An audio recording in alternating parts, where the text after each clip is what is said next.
इमाम हसन मुश्तबा की एक ऐसी सिफत को पेश करना चाहता हूं जो तमाम खानदान अहले बैत में है, लेकिन आइम्मा ने खुद कहा है कि सबसे अतम दर्जे पे ये सिफत हजरत इमाम हसन मुश्तबा अलैहिस्सलाम में है। वो कौन सी सिफत है? वो है सखावत। नहीं पहुंचा पाया। इमाम हसन मुश्तबा का लक़ब है करीम अहले बैत।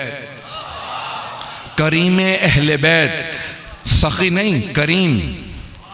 थोड़ी सी वजाहत कर दूं। अमीरुल मोमिनीन ने 4 तबकात बताए हैं मुआशरे में। पहला मौला फरमाते हैं कि है लईम। वो कहता है कि मैं खाऊं ना खाऊं, कोई और कुछ ना खाए, इसे लईम कहा गया। लईम, लईन नहीं, लईन लानत से है, लईम सख्त दिल से। वो कहता है कि मुझे कुछ ना मिले लेकिन मैं किसी और को कुछ खाने नहीं दूंगा। अब तरतीब से सुन लीजिएगा। जनाब अमीर अलैहिस्सलाम ने कहा पहला है लईम, जो कहता है मैं खाऊं ना खाऊं, कोई और कुछ ना खाए। दूसरा है बखील, अरबी के अल्फाज हैं बखील। वो कहता है कि कोई कुछ ना खाए, बस मैं ही खाऊं। बखील वो है जब बस मैं खाऊं, कोई और कुछ ना खाए। का तीसरा है सखी। सखी वो कहता है कि मैं खाऊं और दूसरे भी खाएं, जो मुझसे बचे मैं सबके सामने पेश करूं, इसे कहते हैं सखी। करीम चौथा है। करीम वो कि जो खुद खाए ना खाए, का दूसरे खाते रहें, मैं बेशक खुद ना खाऊं, से कहते हैं करीम। अब करीम अहले बैत इमाम हसन मुश्तबा है। अल्लाह ने रसूल खुदा को करीम कहा, अली मुर्तदा को करीम कहा। इन 14 में जो सबसे करीम है वो हसन मुश्तबा है। आइम्मा ने कहा है कि हम में सबसे करीम इमाम हसन मुश्तबा। सुनेंगे बात, सबको हजम हो रही है, बात पहुंच रही है। आज़ान गिरामी, अब इमाम हसन मुश्तबा का दस्तरखान सबसे ज्यादा मशहूर है या नहीं है? अगर किसी के यहां रिज़्क़ में तंगी हो तो नजर कर ले इमाम हसन मुश्तबा की,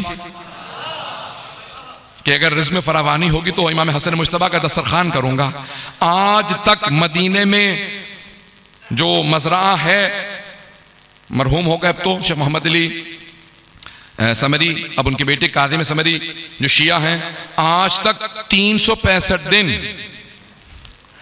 असर के बाद खाना खिलाते हैं। पूरे साल आशूरे को फाका शिकनी होती है, पूरे साल, और माह रमजान में इफ्तार देते हैं। पूरे साल 365 दिन, और एक नाम से ये दस्तरखान है हसन मुश्तबा का, ये शहर है हसन मुश्तबा का, ये सखी इमाम का, करीम इमाम का दस्तरखान है। पूरी दुनिया में दस्तरखान मशहूर है इमाम हसन मुश्तबा का। अच्छा, अब मुआविया को सबसे ज्यादा ताज्जुब इसी बात पे होता था कि हमने फदक छीन लिया, हमने हुकूमत छीन ली, बैतुल माल छीन लिया, लेकिन जब मैं मदीने आता हूं हसन मुश्तबा का दस्तरखान जारी। बड़ा घबरा के सुना आपने इस बात को। वो हमेशा कहता था हमने सब कुछ बैतुल माल छीन लिया, बाग़ फदक कुछ भी नहीं इनके पास रहने दिया, लेकिन जब मैं मदीने आता हूं तो सैकड़ों की तादाद में हसन मुश्तबा के दस्तरखान पे लोग बैठे होते हैं। भाई एक वाक़या पेश करके मैं आगे बढ़ूंगा, मुझे इस बात को मुकम्मल करना बहुत जरूरी है। जनाबे इमाम हसन मुश्तबा के दस्तरखान पे एक फकीर आया, खाना खा रहा था और बार बार अपने सामान में रोटी रख लेता था या जो मिलता था। मौला इमाम हसन ने कहा आराम से खा, परेशान क्यों है? कहा करीब में मैंने एक आदमी को देखा खुश्क रोटी खा रहा है, मैं उसके पास गया था, उसने आपके पास भेजा है, तो मैंने सोचा जब उसी ने भेजा है तो उसके लिए भी कुछ ले जाऊं। मौला फौरन मुस्कुराए। कहा कोई अलामत बता। कहा उसके जिस्म से वैसी खुशबू आती है जैसे आपके जिस्म से आ रहे हैं। खुशबू वैसी है जैसे आपके जिस्म से, इमाम की खास खुशबू होती है ना, का खुशबू वैसी ही आती है जैसे आपके जिस्म से। मौला ने कहा अभी भी नहीं समझा। का क्या नहीं समझा? का ये दस्तरखान मेरा नहीं उन्हीं का है। का ये दस्तरखान उन्हीं का है। का वो कौन है? का वो मेरे बाबा हैं, वही तो मुश्किल कुशा है। का इतना दस्तरखान होते हुए वो जौ की खुश्क रोटी खा रहे हैं। का वो इख्तियार अपने लिए सख्ती किए हुए हैं, दुनिया को खिलाते हैं। का वो बहुत करीम है, ये दस्तरखान उन्हीं का है जो मैं अपने नाम से चला रहा हूँ।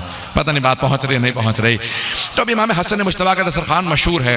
तो अब मुआविया को इस बात से बहुत ज्यादा चिढ़ थी, इस बात से बहुत ज्यादा बुग़्ज़-ओ इनाद था कि हमने सब कुछ छीन लिया, लेकिन जब आओ मदीने हसन मुश्तबा का दिन रात मुसलसल दस्तरखान चलता रहता है। कोई फकीर आके बैठ जाए, हसन मुश्तबा अपने हाथ से खाना खिलाते हैं।